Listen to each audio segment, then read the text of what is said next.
Life is funny. Life's a cake. Almost got, and if I hadn't came, I would have missed all this shit. All this wonderful love, you know, from a guy who's been retired for 28 years. But let me introduce myself. I've never done it. Okay. My name is Charles Cobbertt. I was born June 24th, 1939. In a city that none of you know about, Drew, Mississippi. It's D-R-E-W, Drew, Mississippi. I was born in a time where life was not easy. We didn't live on a farm of our own. We lived on a plantation. You had to share with the plantation owner, you know, and you always would come in low.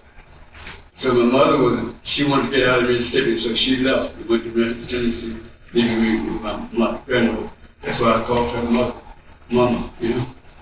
She worked and she came back and got us. When I was 7 years old, she took us to Memphis. But before I left, a gentleman came to the house when I was about 5 years old. He was in a military uniform, you know, and he was outside. He didn't come in the house. And I remember the uniform. Don't remember the face. But that, coming to find out, that was my father. And that was the only time I ever saw him. Yeah. So we moved to Memphis, Tennessee. My mother did not get my record from the school, so they had to put me back to the first grade. I had to start all over again.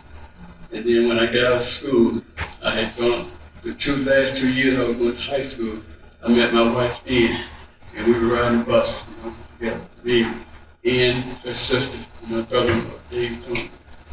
And so we played, Dave and I played football together. I was a lineman, he was the backfield man. Oh, by the way, I was a 48-minute man. Yeah. Just to explain what a 48-minute man is. When the whistle blew to start the game, I would go in, and I didn't come out until the whistle blew to stop the game at the end of the game. So, you know, defense and the offense.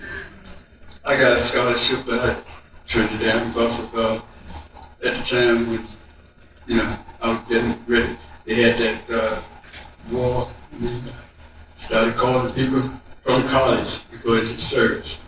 So I said, no, I had asked my wife, could I marry her? You know, we get married, me and Ann, you know, because we had been going together 2 years.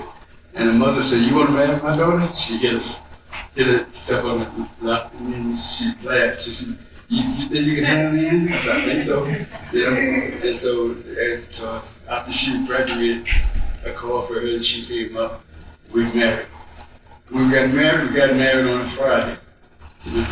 We were in the bed, and I happened to think about what the day would be. I said, what was the day? You know? I said, Friday.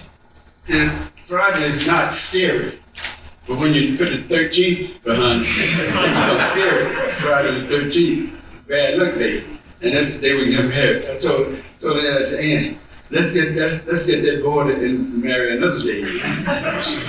So we stuck with that, you know. And so like I say, 62 years.